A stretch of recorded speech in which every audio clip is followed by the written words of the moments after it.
So good to have you here. Okay, so everyone, I'm just going to quickly share my screen so that everyone knows exactly who you are. Oh, what have I done there? I've got to skip right to the end, and we are Ollie Gilmour. Here we are. Okay, so guys, this is Ollie. Ollie is from Electric Theatre Collective, which is super, super exciting. I'm just going to share my screen really quickly, then I'm going to stop sharing my screen because I know that people are only seeing small little thumbnails of us when I am sharing my screen. Just so everyone knows exactly who you are, though. This is you, isn't it? Do you want to tell us really quickly while I have this up exactly what you do and also what Electric Theatre Collective is? So Electric Theatre Collective is a VFX animation, motion graphics production studio based in East London. We've been running for about near 11 and a half years or so, and mostly working in advertising, music videos, short films, mostly short form content. We've done a bit of TV as well. Did an episode of Black Mirror, done some Netflix shows. But generally, we, as a general philosophy about the sort of projects and the sort of work that we do, we try to do the most creative work in the industry and the most technically challenging work in the industry. So applying our incredible talent that we have in the studio of about 120 people to some of the biggest challenges that we can possibly find. My role as head of operations is very broad. I look after all of our talent strategy across the office. So hiring people from graduates and runners all the way through to senior supervisors and heads of department. I also have oversight of every project that we're working on at any one time across all the departments. And I manage all of the creative talent, and I look after a lot of the other staff outside of the creative departments as well. And generally, I've just got my finger in lots of pies across the entire company.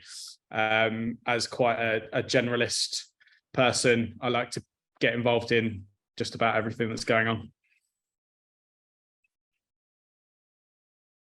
Oh, I'm muted. Oh, sorry. That was a first. It does sound like you are involved in a lot of different things. It also sounds like you are the right person to know if people are interested in working at Electric Theatre Collective. Absolutely. Absolutely. Okay. Do you want to tell us about, you gave a couple of examples of things that you've worked on. What are you working on at the moment? Are you allowed to say? So we've just delivered actually a big project that we've spent a lot of time really crafting. So we've just released a piece of work with Coca-Cola that combines sort of CG animation, more traditional VFX, and machine learning. So we've we've built some incredible machine learning tools to basically recreate the styles of lots of famous painters, such as like Vincent van Gogh, Vermeer, and essentially have created a film where a Coca-Cola bottle is passed around a gallery from painting to painting to art, from artwork to artwork. So I would totally recommend that everyone goes and watches that online. It came out yesterday, went live on social media. So go to our LinkedIn page and watch that, or go to our website and watch that. It's an amazing piece of work and was a real labour of love for the last sort of 4 or 5 months. I would definitely be putting the link to that in the email that goes out afterwards. So don't you worry, we'll get as many eyeballs on that as possible. Sounds like a crazy project. I mean, when you receive that brief, I imagine that you're all like, well, I don't know what that's going to look like. Is that what they briefed you on? The first brief was like a mess of loads of different pieces of artwork, whether it's sculpture, whether it's a painting. And really, once the selection process had kind of been narrowed down, we were then it was the brainstorming process of like, how do we turn the Scream into a real 3D character? How do we turn a Turner painting into a moving image? How do we turn make a cubist character, all these sorts of challenges. They were pretty abstract and things that we've never really thought about before. And then how do we recreate those styles using the magic of technology? So it was a real fun one, and it was a head scratcher at pretty much every point, but really, really exciting to have in the company for a pretty long time for our standards. I'm so glad I asked that question, honestly, because that is a really good example of the kind of like a totally mad project that you could be working on in VFX animation. Yeah. So on to the questions that I sent you earlier, because I know I've got a bit off piece, so don't worry, Ollie, we're coming back to it. What do you think is the biggest misconception about careers in the VFX and animation industries? I'm sure Amy and Saint talked about it, but I think the biggest thing is that it is a very accessible industry, and we really do need new people to come into the industry. We're desperate for new people, for new talent to enter the industry and get involved, and we're very aware that it seemed quite unapproachable. I know that when I was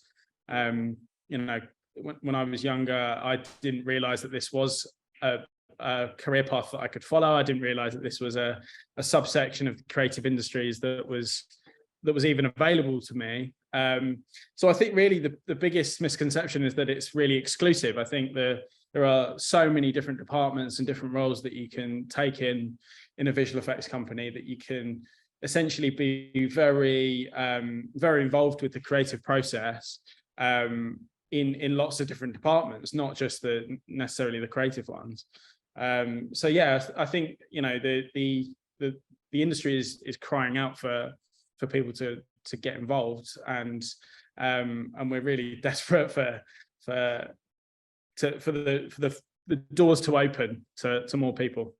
Absolutely. And, Saint in the previous presentation gave some really good examples of places that you can go to contact businesses like yours, because there are lots of boutique production agencies, aren't there? Obviously, Electric Theatre Collective being the best, but there are many others, that you can work for. And young people probably will struggle to know where to look for businesses like yours. So Saint gave some really good examples before. Just for everyone watching, I will be sending those examples over in an email, so you guys can just click on the link, find businesses like Electric Theatre Collective really easily, and get your first foot in the door, first steps in. So what are the things young people who are at school right now can do to work towards a career in your sector? I think there are two main things really. I think if you're interested in a career on the creative side, so as an artist, I think there's lots of free software out there that you can download and have a play with. So the one that I always recommend, and that is basically industry standard now, is Blender. So even just playing around with 3D software like Blender is a really incredible way to sort of get your first toe dips into working with 3D, working with visual effects essentially, and working with animation. So from there, I think there's such a wealth of resources on YouTube and all across the internet that you can kind of dip into, and maybe that sparks the interest in the creative side. I think from the other departments, I think they're a bit more sort of generic in terms of the sort of careers that you can have. I think if you're in like the departments like production and finance and operations, they're a lot more generic. But I think in particular, production is a really exciting area because it matches the sort of creative involvement in projects very directly with more organized, more sort of project management, those sorts of disciplines. And I think really ultimately there's no like one route into that. I think most people start their careers towards production as a runner in a studio. So I think just making yourself aware of the different companies, the different types of work within the industries, and just kind of doing some research really, and understanding what the geography of the industry looks like is a really, really good start. Because ultimately, you know, there are lots of different career paths in visual effects and animation, and you don't have to be like a creative person working as a 3D artist or a compositor or a motion graphics person or any of those disciplines. There are lots and lots of different roles, and there's a kind of a place for everyone. So yeah, just like really putting the research in the sort of companies that you might want to work for one day, and getting in touch with people that you can that might be able to sort of guide you towards those paths, really. Absolutely. If anyone was here yesterday, it was this morning. Oh my God, it feels like about a week ago now. If anyone was here this morning with Jo speaking at 9:15, you will see that she shared a really good visual that she took from Screen Skills, which also Saint did reference before. There's a really good breakdown of like how the structure of the VFX industry works there. So again, that link will be sent to everyone, but exactly what Ollie just said, get yourself familiar with the lay of the land, definitely, and that will help you make a decision as to which area you want to go into. Okay, so how can schools and students use Electric Theatre Collective right now, like to help themselves? So is there anything that you guys are doing at the moment, any helpful resources that you might have created, or just is it like a general attitude? Are you guys all willing to come out to schools or chat to people online? What's going on? How can you help? I mean, we're always looking to spread the good word of the VFX industry to anyone who will listen. So we're, you know, if you're a teacher or an educator who wants us to come and talk about doing big, crazy, fun VFX work, then I'd be more than happy to come over.